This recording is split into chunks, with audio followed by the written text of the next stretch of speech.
അവിടെ നിന്ന് രഘു, അല്പസമയത്തിനകം തന്നെ മേപ്പാടി കമ്മ്യൂണിറ്റി സെന്ററിൽ നിന്ന് ആംബുലൻസുകൾ പുറപ്പെടും എന്നാണ് അറിയുന്നത്. എപ്പോഴത്തേക്ക് ചടങ്ങുകൾ ആരംഭിക്കാനുള്ള ക്രമീകരണങ്ങളാണ് പുത്തുമലയിൽ നടക്കുന്നത്? സർവമത പ്രാർത്ഥനയ്ക്കായിട്ടുള്ള വിവിധ മതങ്ങളിലെ പുരോഹിതർ നേരത്തെ തന്നെ എത്തിയിട്ടുണ്ട്. അങ്ങ് ദൂരെ നമുക്ക് കാണാം, അങ്ങ് ഈ കാണാത്ത, തിരിച്ചറിയാൻ പറ്റാത്ത ആളുകളുടെ ബന്ധുക്കളടക്കം വന്ന്, സ്ത്രീകളടക്കം വന്ന് കാത്തിരിക്കുന്നതും നമുക്ക് കാണാൻ സാധിക്കും. ഈ മൃതദേഹങ്ങൾ വരുമ്പോൾ, ഈ മൃതദേഹങ്ങൾ ഒന്നിച്ചു വെക്കുമ്പോൾ ആ കൂട്ടത്തിൽ തങ്ങൾക്ക് വേണ്ടപ്പെട്ടവരുണ്ട് എന്ന് മനസ്സിൽ വിചാരിച്ചുകൊണ്ട് അവർക്ക് ഈ ഭൂമിയിൽ നിന്ന് അവസാന യാത്ര പറയാൻ വേണ്ടിയാണ് അവരെല്ലാവരും കാത്തിരിക്കുന്നത്.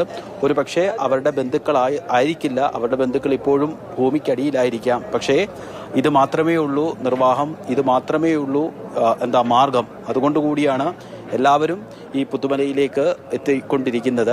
ജില്ലാ ഭരണകൂടവും പ്രാദേശിക രാഷ്ട്രീയ നേതാക്കളുടെയും ഒക്കെ ആവശ്യപ്രകാരമാണ് ആളുകൾ എത്തിക്കൊണ്ടിരിക്കുന്നത്. കാരണം ഒരു വല്ലാത്തൊരു അവസ്ഥയാണ്. നമുക്കറിയാം, നമുക്ക് വേണ്ടപ്പെട്ട ഒരാൾ മരിച്ചാൽ അയാളെ അവസാനമായി ഒരു നോക്ക് കാണാൻ പറ്റിയില്ലെങ്കിൽ നമുക്കുണ്ടാകുന്ന, നമ്മുടെ സുഹൃത്തുക്കളാവാം, ബന്ധുക്കളാവാം, നമുക്ക് അവരെ കാണാൻ പറ്റിയില്ലെങ്കിൽ ഉണ്ടാകുന്ന ഒരു മനോവിഷമം, നമ്മുടെ ജീവിതാവസാനം വരെ അയാളെ അവസാനമായി, അല്ലെങ്കിൽ നമുക്കിഷ്ടപ്പെട്ട ആളെ അവസാനമായി കണ്ടില്ലല്ലോ എന്നുള്ളൊരു ദുഃഖം എപ്പോഴും നമ്മളുടെ മനസ്സിൽ കോറിയിട്ടിട്ടുണ്ടാവും. അതിനേക്കാളും എത്രയോ തീവ്രമായ അവസ്ഥയിലാണ് ഈ മനുഷ്യരെല്ലാം ഉള്ളത്. കാരണം അവരെങ്ങനെയോ അത്ഭുതം കൊണ്ട് ആ ദുരന്തത്തിൽ നിന്ന് രക്ഷപ്പെട്ടു. പക്ഷെ അവരുടെ പ്രിയപ്പെട്ടവരെല്ലാം മണ്ണിനടിയിലായിപ്പോയി, വെള്ളത്തിലായിപ്പോയി. പക്ഷേ അവർ നിരന്തരമായി തിരയുന്നുണ്ട്.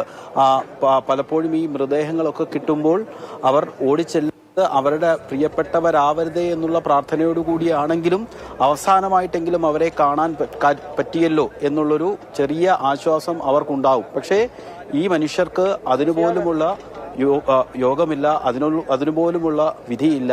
കാരണം 30-ലധികം മൃതദേഹങ്ങളുണ്ട്.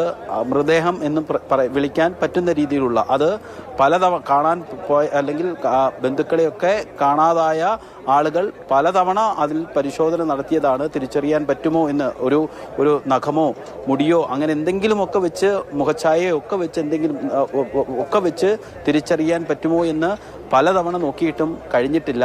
അതുകൊണ്ട് തന്നെ ആ മൃതദേഹം ധാരാളം ദിവസം വെച്ചുകൊണ്ടിരിക്കുക എന്നുള്ളത് പ്രായോഗികമായി ബുദ്ധിമുട്ടുള്ളൊരു കാര്യമാണ്. നമുക്ക് എല്ലാവർക്കും അറിയാവുന്നതാണ്. പ്രത്യേകിച്ച് മൃതദേഹ അവശിഷ്ടങ്ങൾ, അതായത് ആന്തരിക അവയവങ്ങളൊക്കെ, കരളും ഉൾപ്പെടെ ആന്തരിക അവയവങ്ങളും വിരലും കൈകളും ഒക്കെയാണ് ഈ മൃതദേഹ അവശിഷ്ടങ്ങൾ എന്ന് പറഞ്ഞ രീതിയിൽ കിട്ടിയിട്ടുള്ളത്.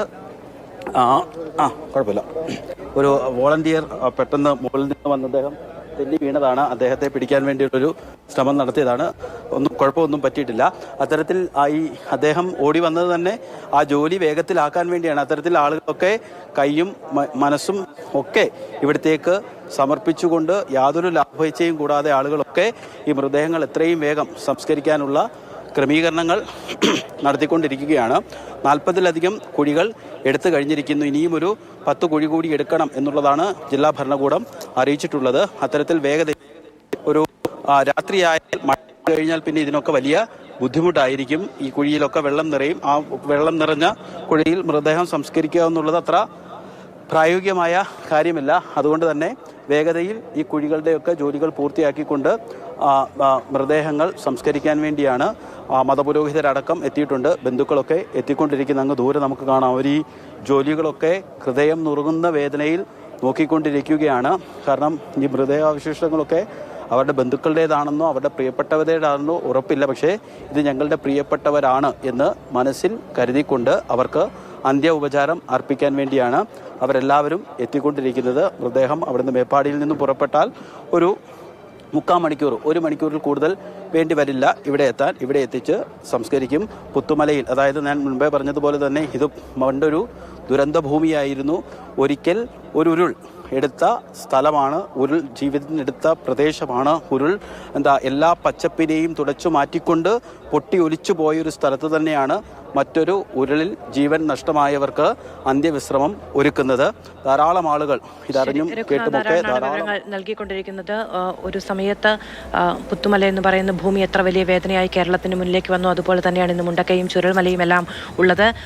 പുത്തുമലയുടെ നെഞ്ചിൽ തന്നെയാണ് ഇപ്പോൾ ചൂരൽമലയിലെ മനുഷ്യരെ കൂടി നമ്മൾ അടക്കം ചെയ്യുന്നത്.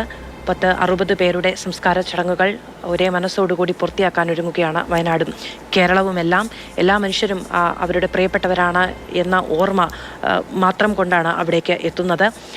അല്പസമയത്തിനകം തന്നെ മേപ്പാടി കമ്മ്യൂണിറ്റി ഹാളിൽ നിന്ന് മൃതദേഹങ്ങൾ വഹിച്ചുകൊണ്ടുള്ള ആംബുലൻസുകൾ അവിടേക്ക് എത്തും. അതിന് ചേർന്ന നിമിഷങ്ങളിൽ തന്നെ സർവ്വമത പ്രാർത്ഥന നടത്തി എത്രയും പെട്ടെന്ന് രാത്രിയാകുന്നതിന് മുൻപ് ഒരുപക്ഷെ മഴ പെയ്യാനുള്ള സാധ്യത മുന്നിൽ കണ്ട് അതിനു മുൻപ് ഒക്കെ സംസ്കാര ചടങ്ങുകൾ പൂർത്തിയാക്കാനുള്ള തയ്യാറെടുപ്പുകളാണ് അവിടെ നടക്കുന്നത്.